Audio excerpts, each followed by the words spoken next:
Welcome, ladies and gentlemen, to another edition of the DFS Report. Happy Monday. It is April the 7th. Before we dive right into today's slate, just want to give a warning here on a Monday. I got brand new internet, and this is the first time I've used it in the basement today.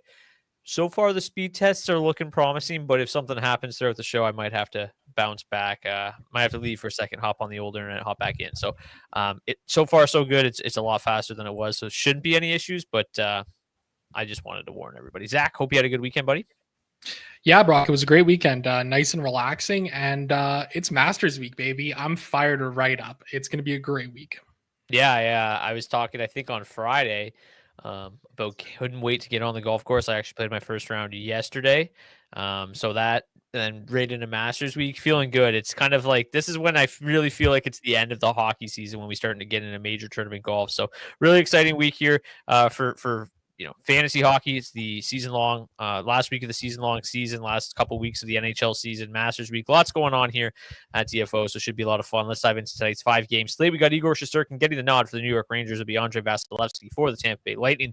The Winnipeg Jets will go with Connor Hellebuyck. It'll be Joel Hofer for the St. Louis Blues. Nice matchup there in the West. Lucas Dostal gets the nod for the Anaheim Ducks. Olivier Rodriguez gets, is that how you pronounce his name? I honestly don't even know. Rodrigue. Okay, that's what I thought. I thought I'd heard it, not Rodriguez. So, okay, Olivier Rodrigue gets his first career start for the Edmonton Oilers. It'll be Georgi Romanov for the San Jose Sharks. Dustin Wolf gets a start for the Calgary Flames. Then you got Darcy Kemper versus Joey Daccord, who's suddenly red hot for the Seattle Kraken in the nightcap. Here we go. Let's dive right in to tonight's slate. We'll start at the tippy top with the New York Rangers and the Tampa Bay Lightning. The Lightning are minus 149 road favorites in this one, 3.2 implied total there. The New York Rangers 135 home underdogs, 2.6 implied total for them. In terms of the matchups in this one, pretty good on the Tampa Bay side of things. All things considered, basically every single one of their lineups are lines in a pretty good spot here. We know the Rangers aren't the best defensive team in the league. That's for sure. Matchups on the Rangers side of things, pretty bleak for the top line, which is really the only line that grades out well from a analytics perspective. Really, really good offensive numbers. And in fact, with Othman, Trocheck, and Panarin up there together, the sample's only about 55 minutes, but the numbers are even like way better than what you see on the charts. Just too small of a sample for me to include, but I'll pull them up here in a minute, but they're insanely good. So even with the brutal matchup tonight, I think New York 1 might be a line worth considering if they're able to continue the run that they have been on here as of late. 16,700. They are seeing basically no ownership at all. 4.6% average ownership for that line. So I'll get to their actual numbers here in a minute, but let's start on the Tampa Bay side of things. You look at the pricing on tonight's slate, it's like Tampa Bay 1 and then everybody else. You've got Jake Gensel, Braden Point, Nikita Kucherov combining at 24,300. The next most expensive line is 17,300, a full $7,000 cheaper than Tampa 1. So it's going to be interesting to see what the ownership looks like on Tampa 1. For us, they graded as the number 1 line to target, but they are seeing just under 10% owned. And, given the fact there's no real other expensive lines, there is plenty of value on tonight's slate, it looks like. So I think it is going to be fairly easy to build around Tampa 1. I shouldn't say easy because they're still 24,300, but there's avenues to which you can still build lineups that you feel good about around them. And the ownership certainly looks promising. You get to the last 10 team trend chart here. And you've got the Rangers, still not very good defensively. They're not terrible, but one of the worst defensive teams on tonight's slate. And the penalty kill has really been an issue for them as of late. So, you got that top line of the Lightning fully correlated on the power play. It's a power play that struggled a little bit as of late, but it's still the second best power play advantage of the night. So let's just start at the top. They're the most expensive line, but not seeing that much ownership. Are you going to be kind of getting over the field here with Tampa 1 this evening? Definitely going to get over the field with Tampa 1 this evening. These guys look like they're in a great spot here tonight. The matchup is a little bit difficult for them here in this spot. The line stats are really excellent. They grade out as the number 1 line on this slate for a good reason. They're incredibly expensive, and I think that kind of goes without saying. $24,300. That might be one of the most expensive lines that I can remember on DraftKings in the last couple of years. Maybe some McKinnon Rantanen lines got up really high, close to that mark. But man, it feels like it's been a minute since we've seen a line increase over 24K. So you're going to have to figure out a way to kind of get weird with your lineups tonight if you are building around this top line for the Tampa Bay Lightning. Most of that ownership coming in on Nikita Kucherov, Braden Point second, and then Jake Gensel is kind of the odd man being left out on some of these stacks. But man, these guys have lit up specifically Point and Kucherov, the Rangers over the last number of years here. Nikita Kucherov, 28 games played, 9 goals and 34 points. Braden Point, 20 games played, 10 goals and 23 points. I'm finding a way to get over the field here on Tampa 1 tonight. They look like they're in a great spot. From a charts perspective, the past history is really, really strong for them. Worth mentioning, Shesterkin's been pretty solid against the Lightning in his career. 6 wins in 9 games played with a shutout, 232 goals against average, 925 save percentage. But man, this just seems like a great spot for this Lightning top line. So again, you're going to have to figure out some ways to get different. There's some cheap plays that I think you can get some really nice value out of here tonight. So I built for my DFO head-to-head lineup tonight a Tampa Bay 1 stack that I kind of like the look of here. Just to kind of give an example of one way that you can kind of go here and still feel pretty good about a lineup with them in it. So I don't mind building around them whatsoever. Obviously, like the field is kind of doing here, leaving off Gensel, that's probably the route to go if you want to go for a 2-man here. But in the same breath, at 6.6% ownership, if you get a little different with it, it could be a nice play tonight. Yeah, absolutely. It's funny for you to say a lineup that you could feel good about and your DFO head-to-head in the same sentence. I'm sorry, shots fired. No, it's okay. It's okay. I'm prepping my body right now for a 999. Yes. So it's going to be a blast. Maybe people missed Fridays because we just had a question here. What is Zach's punishment? He did lose on Friday as well, so now he is basically dormy right now. He has to win out to tie for the season. But we're planning on a 999 live stream. If you're not familiar with that, that's 9 hot dogs, 9 beers in 9 innings of baseball. So we're planning on doing it the day after the last NHL game, which is April 18th. Is the baseball game. The Blue Jays host the Mariners, I think, that night. So we're planning on doing that, a little bit of a live stream, have some fun with it. So that is the plan. But he could win out here, so he's still somewhat alive. But yeah, if you take a look here. Yeah. If you take a look here at the DraftKings points per game over their last 10 games, Nikita Kucherov number 1 in tonight's slate, Gensel and Point number 5 and 6. So they've definitely paid off these price tags as of late, and a line that can certainly do some damage. Any interest in the rest of these Lightning? Obviously, like it's a pretty good matchup. We've got New York Rangers is so bad, and they have been. They really haven't been all that strong as of late. Every time it seems like they're kind of bouncing back, they kind of fall apart again. They've given up 4, 3, 3, 5, 1, 4, 4 goals against in their last whatever that is 7 games. So yeah, they've been giving up plenty of goals against. So there's obviously Tampa 1 has the highest ceiling here for the Lightning side of things, but Tampa 2, I think, still offers an interesting line to target tonight. Hagel at 6,900 getting bumped off the top power play unit, though, makes me a little bit worried about that. Anthony Cirelli, 5,200, I think that's a fine price tag. Nick Paul hasn't been that good as of late, but at $4,800, I think he's worth taking a chance on at 1%. So I don't mind sprinkling in Tampa 2 a little bit, maybe 5%, 10%, but Tampa 1, obviously, with their ownership, I want to get a lot of leverage on that line because they're the real ceiling line here, especially with Hagel getting balanced from the top line or top power play unit, excuse me. Tampa 3, obviously, with Hagel getting moved off the top power play unit, you've got Oliver Bjorkstrand expected to move back up to that unit. So with the power play advantage being what it is at him, $4,700, 3.6% ownership, I think he's an interesting one-off play if you want to get a little bit of exposure to this game but don't want to pay up for Tampa 1 or Tampa 2. I think he is a reasonable one-off. Any final thoughts here on the depth pieces of the Lightning? Yeah, I don't mind sprinkling in some of the second line here. Anthony Cirelli's had success against the Rangers in his career. 4 goals, 10 points in 14 games played. Both Paul and Hagel around a half a point per game in their careers. I think they're an interesting get different option. The price tag for me is kind of where I'm a little bit apprehensive. I don't feel great about them at basically $17,000 here. Just one last thing on Tampa 1 here as well for this Tampa side. You mentioned the DraftKings points per game over the last 10. Their floors have also been really excellent over the last 10 games played. Nikita Kucherov first among forwards, Jake Gensel is 4th, and Braden Point 15th. So not only have they had a really high ceiling here as of late, their floor has also been tremendous as well. All right, let's get to the New York Rangers side of things. As I mentioned, matchups are pretty bleak outside of the second line, but the second line has pretty awful offensive metrics, but they're still really cheap. Lafreniere is kind of bouncing back. We talked about them being in a decent low owned spot last week. same thing tonight. JT Miller, 6,600, just 2% owned.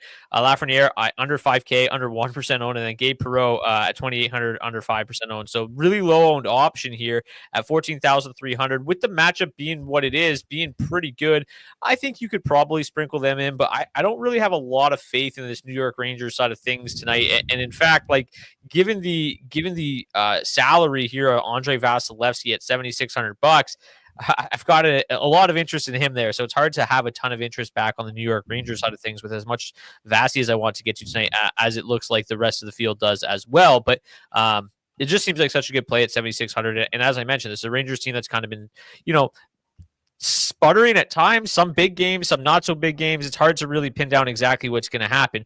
I just want to get your thoughts on New York 1, 2, and 3 if you want to dive down there. And I'll pull up the actual New York 1 line numbers here. Yeah, I think I got a little bit of interest in this Rangers side of things. Not a whole lot, though. I think the second line is kind of an interesting pivot option in some deeper fields. I don't hate the idea of getting up to that first line either. We know Artemi Panarin can do damage on any given Sunday. Brennan Othmann, I think, is an interesting play. Same with Gabe Perreault. A little bit of shot volume there from these guys, but I don't know if I'm necessarily going to get there on this Rangers side of things. They just they haven't felt like a great play here as of late. Doesn't really feel like a great spot to kind of target them here tonight. So the actual numbers on New York 1 are pretty outstanding. 100 Corsi for per 60, 6.7 goals for per 60, 4.6 expected goals for per 60, 43 scoring chances, 18 high danger. I mean, they've been awesome. It's only 54 minutes, but I think I'll sprinkle them in just because of how good they've been. See how well it works out. But yeah, I'm not going to be jamming the Rangers in this evening. Just want to take a quick look here at what this team's done as a whole and where the majority of the production's been coming from. So yeah, it's been mostly that top line, as you might expect. Panarin, Trocheck, mostly. Obviously, you've got Othmann really not doing a lot, not playing a lot either, only 10 11 minutes a night. But yeah, I think that Gabe Perreault hasn't done much yet, but obviously still getting a decent amount of run, 14 minutes, moderate shot volume at 2,800.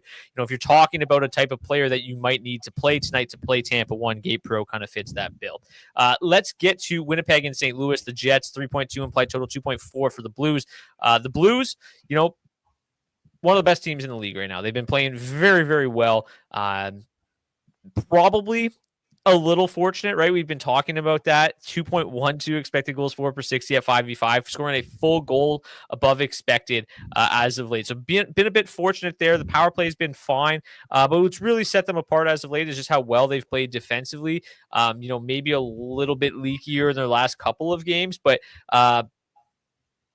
offensively, I think, especially now with losing Dylan Holloway, I think they become a little bit more difficult to trust offensively. But they've won 12 games in a row. But as I mentioned, a little bit leakier defensively. They've given up 4 goals in each of their last 2 games, but it hasn't mattered. They won 5-4 in both those games. So this is a really interesting game. Without Holloway, the metrics don't look nearly as good for the St. Louis Blues side of things. The top line still looks fine, but that second line without Holloway has struggled a lot this year. So it does kind of narrow your options down a little bit, but then the fact that they got to go up against a very sound defensive team in the Jets and obviously Connor Hellebuck, I think makes me a little bit less interested in the Blues tonight than I have been as of late. This Jets team is just unbelievable defensively. 1.95 expected goals against per 60, 2.03 actual goals against. So I don't really have a ton of interest in this Blues side of things tonight. The matchups are pretty bleak.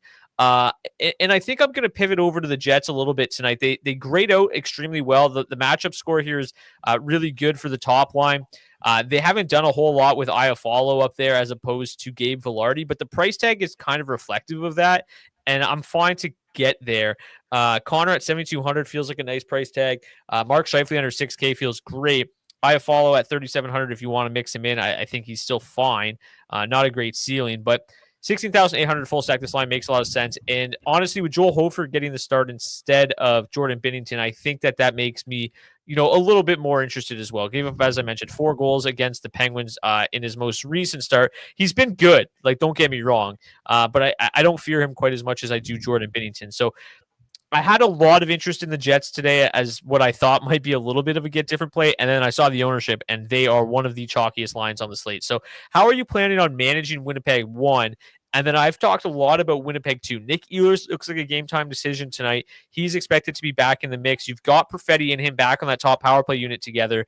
And they are really nicely priced here. Ehlers is 5,200 and Perfetti 4,300. I love them as a pivot option off of some of this Winnipeg 1 chalk tonight. The matchup is not nearly as good, but I'm just going to ignore that and just be like, hey, this is more of a price play for me. And we know that they are obviously they are super, super good. And then obviously having this power play correlation helps out a lot. The power play not in the best spot ever, but I think Winnipeg 2 is a really interesting pivot spot tonight. What are your thoughts? Yeah, I think they are. I think we're going to see a lot of builds around Tampa 1 and Winnipeg 2 tonight, specifically around Nemestikov and Perfetti. I think it's an interesting way that the field is kind of going here in terms of the ownership. So, if you are to play some Winnipeg 2, be mindful of that. I do think that they're an interesting play here tonight. I'm not necessarily rushing to jam the Winnipeg Jets in or anything like that as of late. They've been a little bit snake bitten offensively here. The power play has really cooled down. Maybe they're able to kind of find a little bit of success here. Going up against a Blues penalty kill that's been a little bit lucky. The St. Louis side of things, like it kind of feels like the bubble's got to pop at some point here, right? I mean, they've been so good as of late, but they got to lose a game at some point here. It seems like an interesting spot because you look at the defensive metrics for that top 6 of the St. Louis Blues. And boy, it is pretty ugly there to say the least right now. So I think that second line of the Jets provide an interesting pivot option. For me, I'm going to be getting up to that top line for sure here tonight. I don't mind throwing a dart down on that third line either. They find ways to be productive in certain spots, and their matchup scores are really solid here in this game with an 87.2 projected to play 60% of their ice time going up against that St. Louis 2 line. And again, those defensive metrics for them have really, really been terrible here as of late. 3.7 goals against per hour of ice time. Yikes, that's pretty gross. I don't think I'm going to go too crazy here because I actually don't hate the idea of Joel Hofer here tonight either. I toyed around with him in a lineup here tonight. He's been great against the Jets. Granted, it's only like 4 games played rather, but 2 wins, a 2.02 goals against average, and a 931 save percentage in those 4 games. So he's found a way to kind of keep those games pretty tight and pretty low scoring. So, then you look at Connor Hellebuck, and he's been tremendous against the Blues in his career as well. 16 wins in 24 games played, 4 shutouts, 2.08 goals against average, 928 save percentage. For me, I definitely prefer this Winnipeg Jets side of things here in this game. I'll probably have some ownership of all 3 lines here tonight on this slate. But I also don't hate the idea of throwing a dart on St. Louis 1 here. They seem like they're in an okay enough spot. I mean, offensively, the metrics are pretty strong for these 3 guys. Robert Thomas has been absolutely on fire here as of late. 14.8 DraftKings points over his last 10 games played, and him and Buchnevich have both been pretty much a point per game players in their career with 14 and 18 games played, respectively. So I think it's an interesting spot here for sure for this top line of the Blues as well. And like I said, I don't mind this top 9 for the Jets either. Don't think I'll be getting to this second line for the Blues or any of these other pieces here. With Dylan Holloway out, it makes it feel pretty tough to get to that St. Louis 2 line offensively. Yeah, St. Louis 1 I think is definitely interesting, right? Just given the fact that they're only $14,100 with really, really good metrics, really, really good usage. They're going to play, 30%, 27% of the 5v5 ice time. Again, obviously the power play matchup's not great, but it's not terrible. You got that line fully correlated on one of their power play units. Again, it's only 54% of the time, but at that price tag, Jimmy Snuggerud's still trying to get his kind of legs underneath him at the NHL level. He's looked really solid so far. Thomas, as you mentioned, has been red hot, and the price tag's not reflective of that, and they're really not seeing much ownership. So I like them as a pivot option tonight. I don't think it's necessarily, I don't know if they're necessarily going to win you the slate, but I mean, this Blues team is as hot as anybody in the league, the hottest team in the league, I should say. So crazier things have happened, right? Like I wouldn't be shocked if they go in and still put up 4 goals tonight. If 3 come from that one line, they could be optimal. I like getting to them at low ownership, but Winnipeg 2 definitely interests me. As I mentioned, really cheap option there if you want to get off some of that Winnipeg 1 chalk, but I'm still down to munch some of that chalk. I have some Winnipeg 1 in my DFO head-to-head lineup tonight. I just think that price tag and the floor that you get with Connor and Scheifele is a little too good to pass up. Let's move on to game number 3. We've got your Edmonton Oilers in Anaheim tonight, -141. Road favorites, despite missing plenty of bodies, actually might have to play a man short tonight. But the Ducks 2.9 implied total still, a team that's definitely been better here in the second half of the season, but still a team, clicked on the wrong thing, that struggles defensively, right? 2.78 expected goals against per 60. The penalty kill, an absolute travesty. I don't know how much of these numbers to buy in from the Edmonton Oilers side of things, just because some of these games still include when they were mostly healthy. But they've been solid, right? Like they've been okay. They've been managing the injuries fairly well, and I think that this is a team that still presents plenty of value tonight, especially given how poor the Ducks are defensively and how poor that penalty kill is tonight. So let's get to the matchups here. Really, really good across the board. And the last time Edmonton 3 had the number one matchup score, we know what happened there. But the top two lines have great matchups as well. When we take a look at them analytically, the top line's been really, really good. Basically, it's that Leon Draisaitl line without Leon Draisaitl, Ryan Nugent-Hopkins between Arvidsson and Podkolzin. They've played together about 120 minutes this year, and they found some success. The second line's been okay. The fact that the third line worked the other day with their offensive metrics is hilarious. But let's start on the Oilers side of things, because I'm sure you're eager to talk about this lineup without, Leon and Connor. Who do you want to target the most? Because the way they've balanced out these lines, you really got to pick your spots. Yeah, you certainly do. I think we'll start for me with that Edmonton third line just because of the 100 matchup score. I think it's a really interesting deep tournament super pivot option. Might be better slated for like a late slate play or something like that tonight. Worth mentioning, like those first two games of the night started like 5:30 Mountain Time, so 7:30 Eastern Time, and then these last three games don't start till 10:30 Eastern Time. So going to be a late night for you out there on the East Coast tonight, Brock. But I think this third line is a really interesting deep tournament play here. They got on the board last Friday night, Jeff Skinner and Connor Brown with 100% matchup score going up against the Seattle Kraken. So I think they're an interesting, really deep tournament play. Jeff Skinner just continuing to be solid. He's got shot volume. He's finding ways to score some goals offensively, generating some good number of quality chances as well. And Connor Brown, for some reason, has had some success against the Ducks in his career with 3 goals and 9 points in 16 games played. Moving up the lineup, the second line, I like the look of this second line here. Corey Perry, 39 years old. The guy has been arguably the best Edmonton Oilers forward on a consistent basis all season long, next to Leon Draisaitl. Perry has been just tremendous. I've really been impressed with his game this year. For him, he's really dependent on goal scoring or putting up assists or anything like that. But Hyman and Henrique, this line's had some success together in the past this season here.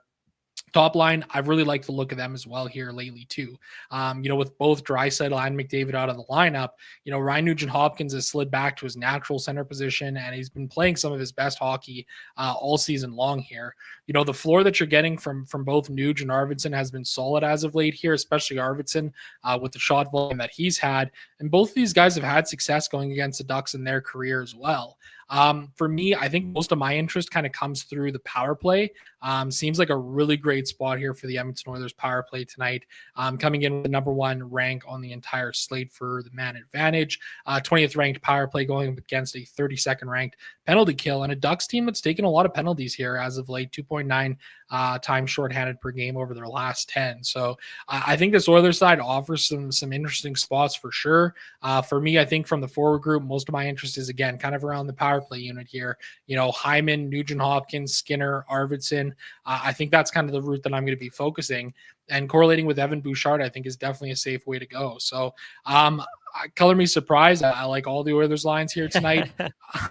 But it seems like a good spot, though. The Ducks have still really struggled defensively as of late here. And with Lucas Dostal, probable to get the start tonight. 8 games played against the Oilers in his career, 3 wins, a 370 goals against average, and an 890 save percentage. So can they get it done without the big guns? This is kind of a big test for them here tonight from that perspective. Yeah, like the Ducks still struggle defensively, right? So I think it is an opportunity. If you had to pick one of the 3 lines, which would you focus on the most? That top line, just because they've got 2 guys in that top power play unit? Yeah, for me, it'd be the top line just because of that reason there. Mainly interesting around Nuge and RV there.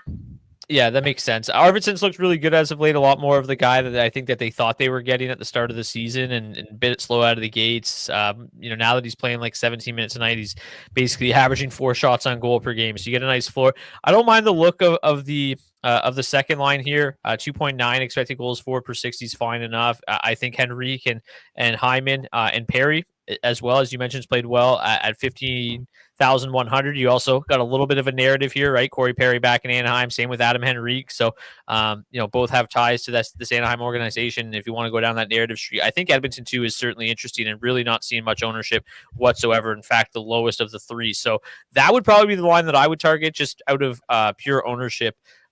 Thinking about pure ownership there. The Anaheim Ducks side of things, though, man, I mean, this team has really found line combinations that are working for them. Like, we haven't seen, at least offensively, we haven't seen these type of offensive metrics from this Ducks team all season, and they've got 3 lines that are humming offensively. The problem is they are horrendous defensively. So this game certainly looks like one, especially with Rodrigue getting his first career start. I know Oilers fans have been kind of eager to see him and believe that he could be a very good goalie for them moving forward, but it'll be interesting to see how he looks in his first start. Before we dive into the Ducks, I guess I should just get your thoughts. Like, what are you specifically and Oilers fans expecting from Rodrigue tonight in his first start? Like, are you hopeful that he's going to stand on his head, or is it a bit of kind of wait and see approach? I think it's a bit of a wait and see approach. I mean, he's been a really slow developing prospect for the Oilers, but every year in the American League, his numbers have gotten better. He came in for the third period against the Kraken last Friday night. He allowed 1 goal on 8 shots, and it was a Jared McCann like super highlight reel goal where he batted a puck out of midair. But like otherwise, he looked really solid in the crease for the Oilers. I think the interesting thing about him, just from like a technical perspective, he's really solid at getting east to west across the crease, and that's kind of been a real issue for Stuart Skinner and Pickard to a certain extent this year as well. So kind of a new look there, really athletic goaltender. At $8,400, I don't necessarily feel the greatest about playing him, but because I'm a homer, I'm probably going to have him in at least a lineup tonight. So do you have more faith in the Ducks tonight because he's getting the start than as Pickard, or are they kind of similar in your book right now? I think they're kind of both similar to me right now, honestly. I mean, Pickard's been fine for the Edmonton Oilers. He finds a way to get wins for the team, but it's not like his numbers have been tremendous as of late or anything like that either. So probably pretty similar to me, to be honest. So the Ducks have obviously really found something offensively here. The issue is they've kind of turned into the LA Kings, in which they've got 3 lines that are humming, and they all play kind of similar ice time each night. They're kind of spread out on the power play units. You don't really know which line to target on any given night. The underlying metrics really don't help. The matchups tonight really don't help. I guess the only way to pick and choose is price and ownership at this point, because they all feel like pretty similar plays. If you want to just kind of boil the numbers down, Anaheim 1 grades out the best. They're also the cheapest. Anaheim 3 is the second best. They are the most expensive. And then Anaheim 2 is in the middle, is the worst of the 3, and they are in the middle in terms of price. In terms of ownership, it is in the exact same order as the charts see it. Anaheim 1 being the highest owned, Anaheim 3 the second highest owned, and Anaheim 2 the lowest owned of the 3. I think that's probably how I feel as well, right? Like, Anaheim 1's the one that's kind of been the staple, the trustworthy one throughout the season. You typically get great volume out of a Toronto and Terry specifically. I've always liked that mini stack, good volume, good floor, good upside, and they are way cheaper than they have been for pretty much the entire season. So I don't mind that mini stack. I could kind of care less about Strome. Sometimes I play him, sometimes I don't. This third line is really interesting, right? McTavish's volume has been insane. This line as a whole has been really, really solid. They're fairly priced at $16,000. I would probably go Anaheim 1, Anaheim 2, or Anaheim 1, Anaheim 3 in that order, and then Anaheim 2 I have a little bit less interest, but they've been good too. I just Cutter at 58, Leo Carlson getting up to 55. What they've done doesn't feel quite as sustainable as the rest of the group, so I have a little bit more hesitant with them. So, what are your thoughts here with the Ducks, and who would be your preferred line? Yeah, I think for me, my preference pecking order wise would be 3-2-1. Mason McTavish has been just on fire as of late here. Sam Colangelo is just on an absolute shooting heater right now. They've both had some success against the Oilers. Like Colangelo in a game earlier this year had a goal and an assist, kind of helping kick off this real hot run that he's been on. Mason McTavish, the shot volume has been tremendous for him as of late. His floor has been just exceptional. The second line, like same sort of a thing with Cutter Gauthier and Leo Carlsson.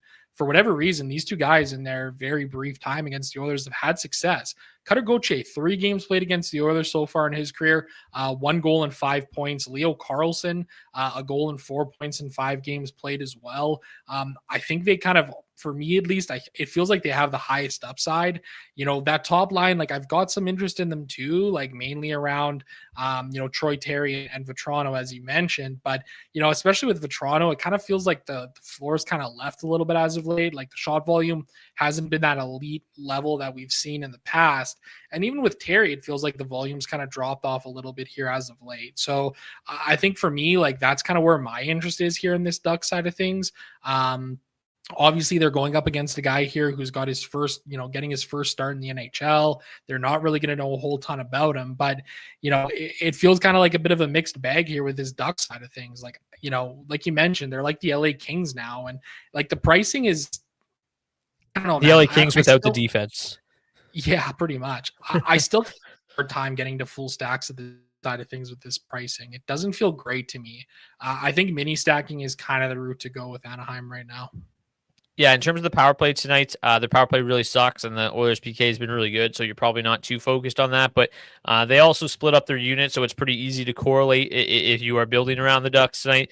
Specifically, if you're building around Anaheim 3, they fully correlate on a power play unit with Jackson Lacombe. The top line fully correlates on a unit with Olin Zellweger. So, yeah, as you mentioned, like if you take a look here at that's the wrong one.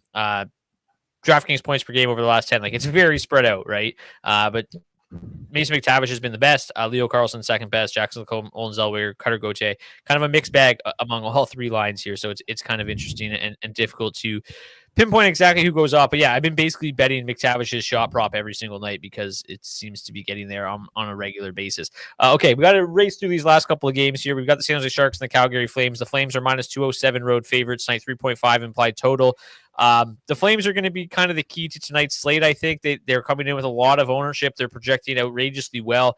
3 of the top 5 highest owned lines on the slate tonight are the Calgary's first, second, and third line.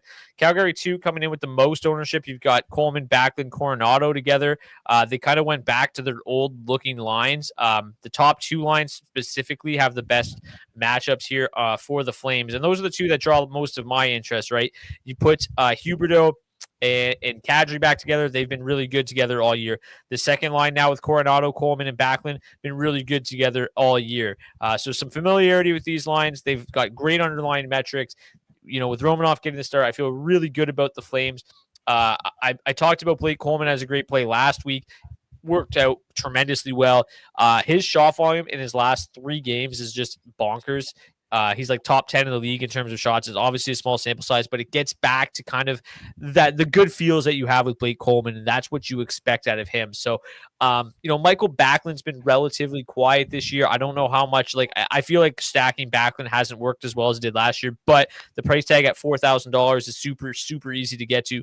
Coronado's been great, $5K, plays a ton. I like full stacking that line. I like taking one off in Coronado or one off in Coleman or mini stacking those 2. Lots of avenues to play Calgary 2. Calgary 1, same thing. I feel fairly comfortable leaving Martin Pospisil off. Huberdeau, Kadri, mini stacks make a ton of sense. I probably won't get to that third line too much. So we're sorted by ownership right now. In terms of the raw numbers, Calgary 1 grades out 3rd best. Calgary 2 grades out 11th best. Both very affordable. Both very good offensive metrics. Both very good matchups. The only thing that they don't really have going for them is the power play continues to struggle, but they do have a great power play matchup tonight going up against a Sharks team that takes a ton of penalties and is 26th on the PK. So I know you're going to love Calgary too. I know that you love that they're back together, but do you also have lots of interest in Calgary 1? Yeah, certainly. I mean, we just spent a whole bunch of time talking about Edmonton. Now we get to talk about the second Alberta team, Calgary. This second line kind of feels like they're back, man. It feels good. It feels good to play Calgary 2 again. I've been waiting for this moment for quite a while here. Got a Tampa 1, Calgary 2 stack for the head-to-head here tonight. So this is one of the ways that you can kind of make that pricing work for fitting in that top line, so long as you're comfortable with punting off defensemen, which guilty as charged. I always am. So that's kind of the route that I went with the old head-to-head lineup here tonight. I love the look of this second line. It feels like they're in a really nice spot. Feels like the floor's been solid for them here as of late. This top line, obviously interesting as well, man. I mean, Kadri and Huberdeau continuing to be just absolutely tremendous for this Flames club as of late here. And both of them have had a lot of success against the Sharks in their career. Kadri, 12 goals, 32 points, 32 games. Huberdeau, 5 goals and 22 points and 23 as well. So for me, I'm certainly getting to both of these top 6 lines for the Flames. Just from a Calgary perspective here, CFL fan mentioned it in the chat. Must-win game for Calgary tonight and basically every game for the rest of the season. Yeah. Our friend Ryan Pike at Flames Nation did a little graphic up today, and I'll drop the link to it in the chat here so you guys can kind of go check it out yourself.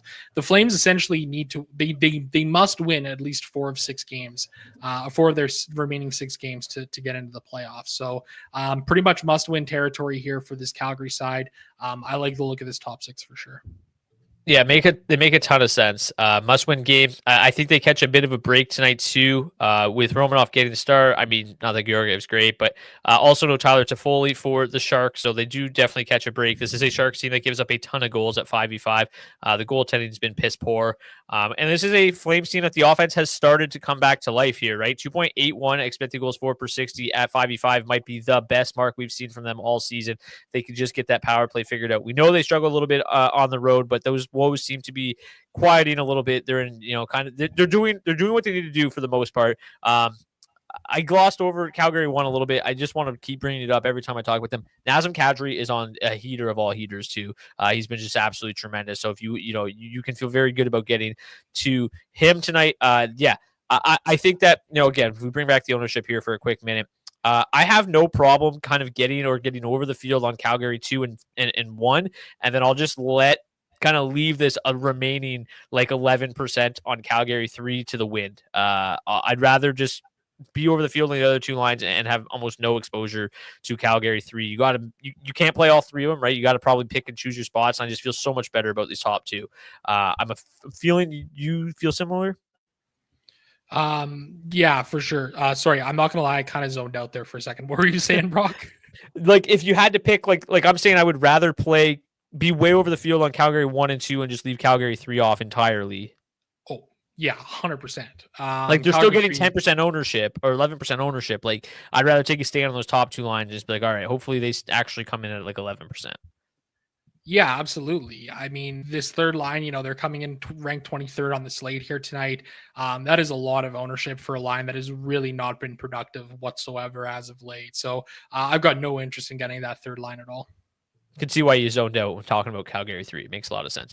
On the Shark side of things, any interest here? Like I think that it's difficult to find interest with the line combinations tonight. You've got Kovalenko moving in for Toffoli.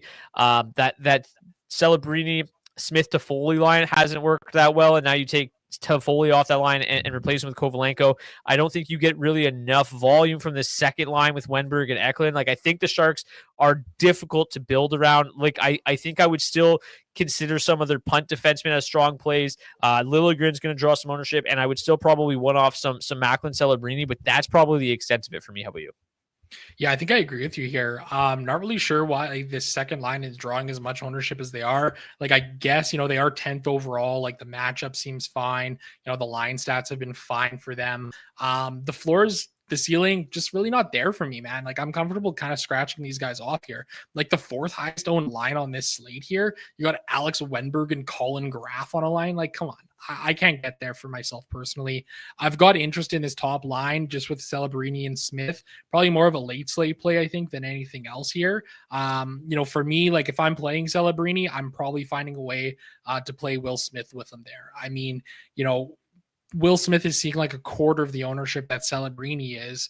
If Celebrini is getting on the board tonight, like he's got to have somebody getting points with him here. I like the chances of Smith being that guy. Yeah, Smith obviously got crazy hot there a couple weeks ago. He's cooled off a little bit as of late, but there's nothing to say that he can't get back to that. At 5,400, a little bit expensive, but yeah, I mean you're bang on there. Like no one's playing him, so time to extinguish the flames at the Shark Tank. Always, you can always count on Marsharks for a witty Sharks comment. Let's get to the final game of the night. We got the Kings and the Kraken. You've got the Kings as massive favorites here tonight.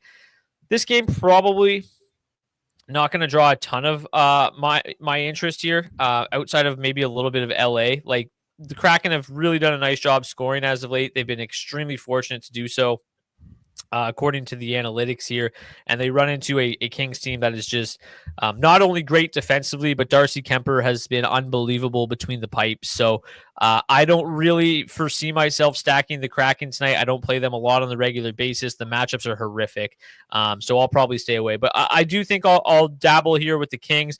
The matchups are great for the entire top nine. The underlying metrics are just spectacular. The third line's been obviously great. You know, they doing kind of their regular thing where they generate a ton of scoring chances. They've been doing this for years. The second line grades out second. The third line grades out fifth. The top line grades out 13th. They're all seeing modest ownership, nothing crazy. I just always go to LA2. I think this is the line that I have the most confidence in. I think it's the line with the highest ceiling, probably the highest floor as well. But, you know, dabbling here with LA3, given their splendid underlying metrics, they've got the best matchup of the group. I don't mind dabbling there either, but I still think that LA2 is probably the route to go for me, and it has been for kind of a while now. With the Kings, I kind of just decided I'm going to pick one of them here, and hopefully I get it right. But if you take a look here at the DraftKings points per game for them, I mean, it's just been exactly what you'd expect from this team. Just a total mixed bag. Everybody kind of getting it done. Kuzmenko has been great. Trevor Moore has been great. Kempe, like they've all been good. But none of them elite, and that's just exactly what you come to expect from the LA Kings. So if you're looking for kind of like the best floor plays, it's probably a mixture between LA2 and LA3. So again, kind of pick your poison. But I still feel that LA2's probably got the highest ceiling of the group. How about you? Yeah, for me, like I look at LA2 as kind of the ceiling line. You're getting a solid enough floor there with Fiala and Laferriere's shot volume. You know, for me, that third line is like the floor line, especially around Warren Foegele and Trevor Moore, who have been just tremendous as of late. Their volume's been awesome. And then that top line is, well, they're just that top line. I think maybe tonight's a night to have a little bit of interest in LA1. The reason that I'm saying that is like, all three of their respective numbers against the Kraken have been tremendous. The most productive players on among the Kings forward groups going up against Seattle in their careers. Kuzmenko been on an absolute heater here as of late as well, averaging 10 DraftKings points per game over his last 10. 4 goals and 8 points in 7 games against the Kraken in his career. Kopitar, 3 goals, 9 points and in 12 games, and then Adrian Kempe 5 goals and 10 points in 12 games as well. But even still, for me, 2-3-1 is probably the pecking order that I prefer the most. I told you guys this Kuzmenko thing was going to work. I said I was going to get to this line eventually, and as you mentioned, he's been great. 11 points in his last 9 games. Been quite fortunate to get there, shooting nearly 30% though, so probably not something that continues. But he's looked good up there. As you can see here by the projections heavily favoring the LA Kings over the Seattle Kraken. The only player that it really likes is Jared McCann at 5,500, who's been on a heater of his own. Okay, I kind of stole the show here with the Kraken. Are you playing them, or are you kind of in the same boat as me? I'm kind of in the same boat as you. Like, I think I've got some interests as like one-offs. Jared McCann and Jaden Schwartz mainly. Like, they've been excellent as of late here for them. Tremendous floors. Their ceilings, they've definitely been hitting here as of late as well. I don't know if I feel great about full stacking any of these lines. Maybe, you know, some correlation on the late slate or something like that. But definitely got some interest in both Schwartz and McCann as one-off options here tonight. Yeah, and the blue liners always project extremely well in Seattle. Brandon Montour, pretty expensive at 5,900. Vince Dunn up $1,000 from last week back up to $4,800. Not seeing a lot of ownership. They always have pretty good volume, but probably again not a stack that I'm getting to, or a duo that I'm getting to a lot tonight. tonight. Let's get to the defenseman. You've been having some success here going first, and I talk probably more than I should throughout the show. So who are you playing on the blue line tonight? Yeah, Jack Thompson, man, 100%. He's been awesome as of late. Yes, sir. I kid about the 100% thing, but I mean, at $3,200, like I think he's a really solid play here on this slate again as kind of a salary saving defenseman. You know, his teammate Lucas Carlson's been getting there as well with some production as of late. You know, I think those are the guys that I've certainly got interest in, like Dylan Sandberg at 4K. Like he continues to feel like a solid play. Liljegren, another Sharks guy, looks good there. You know, I like the Oilers defenseman here tonight, Jake Wall, Bouchard, Nurse. You know, Bouchard obviously up there on that top power play unit, but I can see Wallman and Nurse both having solid nights here as well. I mean, Wallman's been just excellent for the Edmonton Oilers since he arrived, basically continuing to do the exact things that he was doing in San Jose, taking a lot of shots and blocking a lot of them. If you combine his shot volume and block shots per hour over his last 20 games, highest of any defenseman on the slate tonight. So I think he's a really interesting option at $5,700. Yeah, funny enough, Jack Thompson actually leads the Sharks in DraftKings points per game over their last 10 games. He's only played in 3 of them, but he's literally been their best offensive weapon in the last couple of games. So yeah, I don't mind getting him at $3,200. Should see a little bit extra power play time tonight as well. In terms of like solid floor guys tonight, I'm going to get back to Dylan Sandberg as well. 4K, the price is starting to come down again, so I like him a lot in what should be a high event game. He should be a solid block, you know, shot and shot block volume play tonight. Let's get to the goalies. Where are they? There we go. Darcy Kemper grades out at number 1. Followed closely by Dustin Wolf. They are separated by $100 as well. Connor Hellebuyck at $8,000. They all grade out really well. These expensive goalies look the best. The kind of like best cheaper goalie is Vasilevsky, as also noted by that ownership. But after Vasilevsky, who is your favorite? Like, I think Kemper makes a lot of sense. They're just not going to get a ton of volume. I think Wolf makes a ton of sense. Probably not going to get a ton of volume. I think I would play both of them over Hellebuyck. Hellebuyck scares me a little bit, just obviously with how hot the Blues have been.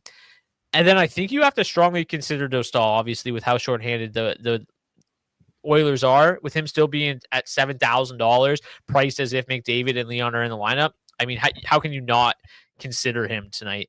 The rest of these cheap goalies, I think, are very difficult to get to. Shesterkin's he's difficult to trust every night. And with him being more expensive than Vasilevsky as the dog, it just doesn't make a lot of sense for me. Should obviously see a lot of volume, but it's going to be tough, I think, for him to get there tonight. Romanov, I think, is a difficult one to trust. Decord's been great. I think he would be the only one I would really strongly consider, but I know you have some interest in Hofer as well. Yeah, I do have a little bit of interest in Hofer. Nothing crazy, you know, maybe 5% in a 20 max or something like that. I think that's more than fine. Beyond Vasilevsky, my preference is probably Connor Hellebuyck, Darcy Kemper, and then Lucas Dostal. I think I'm probably gonna have a lot of my ownership between Vasilevsky and Hellebuyck for me tonight, though. I think. Yeah, like I think in lineups where you fade the Oilers, getting down to Dostal just opens up so much and makes a lot of sense. Let's get to today's hat trick pick challenge. If you want to participate in today's hat trick pick challenge, all you got to do is drop your comment or drop your hat trick pick in the comment section of the video on YouTube. Not the live chat. Wait till the show is over. Drop your hat trick pick. If your player scores a hat trick, we'll get you a $25 gift card to Nation Gear. You can pick up some DFO swag. Got the hat, got the sweater. Full model mode today. And if somebody scores a hat trick that nobody picks, we'll just raffle it off to anybody that submitted a pick. So you have a kind of a double chance here to get a hat trick pick winner. I won our last head-to-head, so I will go first with my hat trick pick tonight, and I'm going to go with Nazem Kadri. Nice. I love that. Going with Nikita Kucherov for me. He's averaging 4 DraftKings points per game more than any other forward slate tonight. That makes sense. Let's get to the DFO head-to-head tonight, our daily face-off. I am now 47-38 on the season as Zach hides his face. So I went with kind of a 3 mini stacks, really. I've got the Kadri Huberdeau mini stack. I've got the Coleman Coronado mini stack. And then I've got Mark Scheifele, Kyle Connor, Dylan Sandberg. And then I one-offed Jack Thompson with Vasilevsky between the pipes. So feel like this lineup's got a really, really great floor. I don't know if it would be one that I would necessarily enter into a large field GPP, but like a small field, really good floor, really good for a head-to-head like this, in my opinion. Hopefully it works out and I can dormy Zach. Yeah, I'm sure it's going to work out just fine for you, Brock. Don't worry about that, buddy. For me, I went with that full Tampa 1 stack, Point, Gensel, Kucherov. I wanted to show that you can build around these guys tonight. We got Backlund and Coleman, Calgary 2. They look like they're in a great spot here. Jack Thompson, love him on the blue line at $3,200. Connor Hellebuck as the goaltender. So, like, not only am I like paying up for the forwards, I'm also paying up for the goaltender here with Connor Hellebuck. Joel Hanley, just kind of a one-off option. A little bit of correlation with Calgary 2. Nothing crazy there. Left me at $3,200 for a winger, and Connor Brown just fit in perfectly with that 100 matchup score tonight. There you go, 100% matchup. Okay, before we go, just a quick question here from Peter Porker. Got here late. Who were fave stacks of the night? Obviously, Tampa 1 makes a lot of sense. I really like the Calgary first and second line as well. And then my favorite kind of deep shout tonight, or like lower owned play, they're not super low owned, but is Winnipeg 2. Is a line that I like a lot tonight. How about you, Zach? Anybody kind of off the board that you really like? Tampa 1 is definitely the line for me. That's my favorite. Off the board, though, let me take another quick look here. Edmonton 3, 100% matchup score. I'm a homer. Get back to it. In terms of raw value, we kind of forgot to sort by this. Say Tampa 1, Calgary 1, and then the Winnipeg duo, followed by Edmonton 1, LA 2, Calgary 2. That's going to do it for this edition of the DFS report. Thank you guys so much for tuning in. Shout out to our friends at rotogrinders.com for providing projected ownership for today's show. If you want to get $20 off your first month of RotoGrinders Premium, you can do so by clicking the link in the description of the video on YouTube. You don't have to sign up for RotoGrinders NHL Premium. It can be any one of their premium packages. So with MLB just getting started up, or NBA kind of trending towards their playoffs as well. If you want to get $20 off your first month of RotoGrinders Premium anything, you can do so by clicking the link in the description of the video. Also, join the DFS Discord. The link is in the description there as well. And smash that like button. We will be back tomorrow for another edition of the DFS report. We are running out of days. Let's see how many games there are tomorrow. 10, 5, 10. 5, 10, 5. Wow. Love that. My OCD is very appreciative of that. And no massive slates. So should be a really fun week here at the DFS report. I'm Brock Seguin. We got Zach Laing here. We'll see you back here tomorrow. Until then, cheers.